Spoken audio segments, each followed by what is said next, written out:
Hai, jumpa dengan Om Yahya di channel Oh Gitu Doang. Dan ini Om akan cerita pengalaman Om menggunakan Moto G45 selama 2 bulan. Jadi kira-kira pada saat launching, Om sempat membeli Moto G45 ini dan ini kan kira-kira sudah 2 bulan ya sejak launching. Nah, Om akan cerita pengalaman menggunakan Moto G45.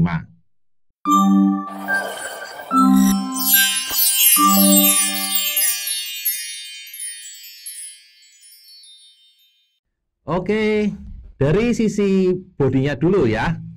Ini menyenangkan saat dipakai karena apa? Karena bagian belakangnya ini tidak licin ya, kesat istilahnya. Karena ada apa? Motif kulit jeruk ya, atau ini istilahnya kulit imitasi begitu. Sehingga dipegang itu tidak licin, ukurannya juga pas banget dalam genggaman, sehingga ini nyaman untuk dipakai. Nah, tapi bawaannya tidak dilengkapi dengan tempered glass ya seperti kebanyakan smartphone yang lain ya.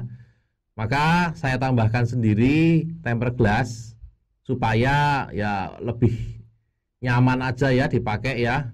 Nggak terlalu takut kalau kebentur atau jatuh gitu kan, biasanya yang pecah tempered glassnya duluan gitu. Jadi kalau memang berniat pakai ini ya tambahkanlah dana sedikit untuk membeli tempered glass. Moto G45 menggunakan prosesor Snapdragon 6S Gen 3 sehingga ya untuk ukurannya yang segini ini cukup gegas.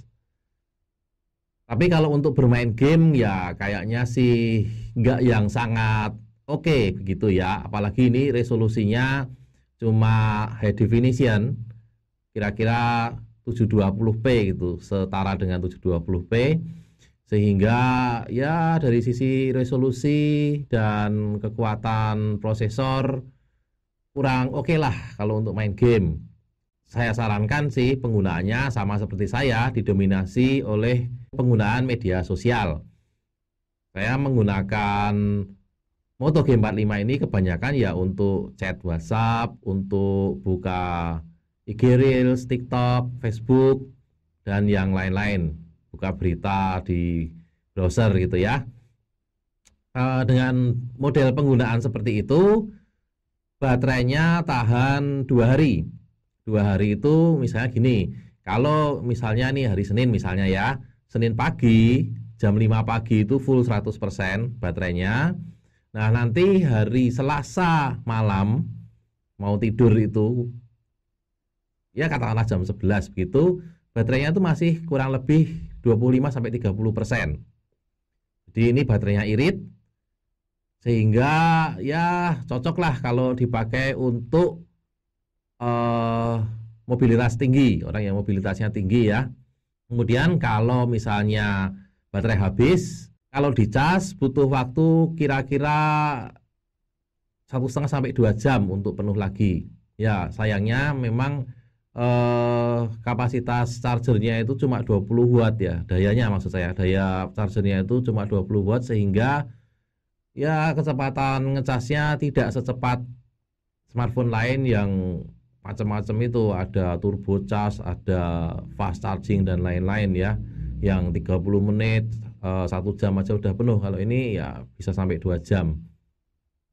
Nah tadi saya cerita lebih banyak menggunakan ini untuk media sosial, misalnya video-video Reels, TikTok gitu ya. Nah ini untuk muter video lumayan sih, walaupun resolusinya hanya HD setara 720p, tapi ya sudah cukup oke lah.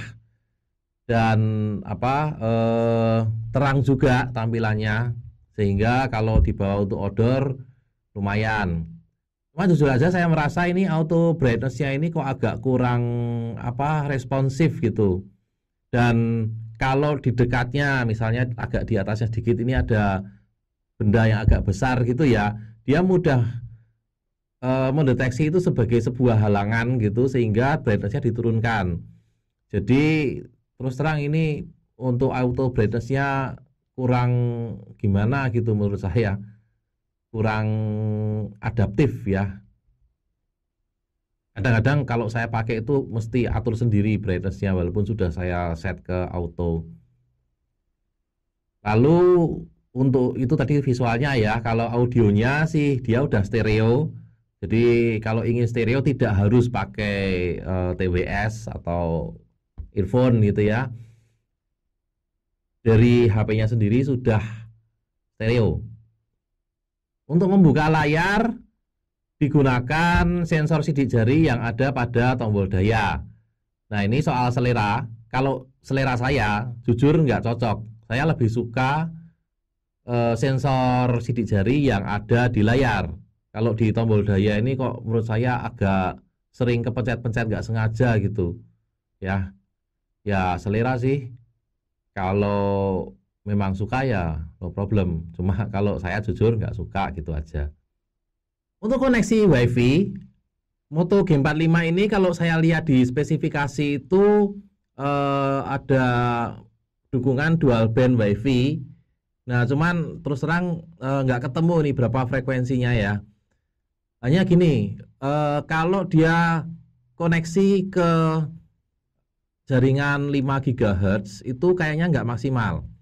Jadi misalnya nih smartphone tertentu connect ke modem yang support 5 GHz ya, itu dia bisa 150 Mbps. Tapi kalau pakai Moto G45 ini cuma sampai 50 Mbps.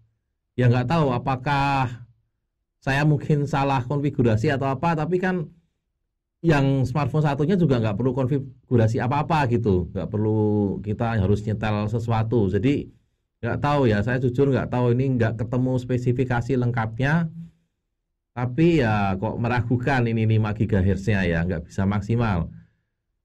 Ya tapi 50 GHz maksud saya 50 Mbps tadi kalau penggunaannya seperti yang saya bilang didominasi media sosial, kayaknya ya udah cukup banget lah, no problem.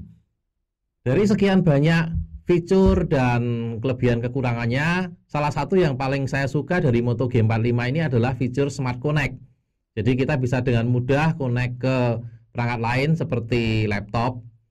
Lalu dengan Smart Connect itu kita bisa dengan mudah misalnya berbagi file, menampilkan tampilan Moto G45 ini di laptop ya, dijalankan dari laptop dan lain-lain. Itu salah satu kelebihan utama Moto yang jarang dimiliki oleh Android yang lain. Nah, kalau soal kekurangan, menurut saya yang jadi masalah itu adalah resolusinya yang masih HD, yang setara 720p itu. Nggak tahu kenapa ya, karena mungkin kebanyakan smartphone itu kan sudah Full HD. Jadi aplikasi-aplikasi itu sepertinya dioptimasi untuk resolusi Full HD. Ini ada beberapa aplikasi misalnya Facebook, WhatsApp gitu ya. Kalau menampilkan teks-teks tertentu, terutama teks yang panjang gitu, itu seringkali kepotong. Nah ini kira-kira seperti ini contoh teks yang kepotong ya. Ya, atau kenapa Moto mengambil strategi menggunakan layar yang cuma high definition, cuma HD aja, belum Full HD. Ya mungkin karena ini pertama kalinya mereka balik ke Indonesia, jadi kayaknya jangan kasih yang spek tinggi-tinggi dulu lah, nanti perkenalan dulu lah. Ya oke nggak masalah sih. Tapi mudah-mudahan lain kali sudah Full HD lah. Kalau kameranya bagaimana? Ya jujur sih nggak terlalu istimewa buat saya ya. Tapi kalau untuk sekadar dokumentasi gitu, foto-foto ya oke lah. Cuman jujur kameranya sih biasa saja. Oke, itu tadi pengalaman saya menggunakan Moto G45 selama 2 bulan. Mudah-mudahan video ini bermanfaat, terutama untuk memuaskan keingintahuan kamu akan Moto G45. Oh gitu doang.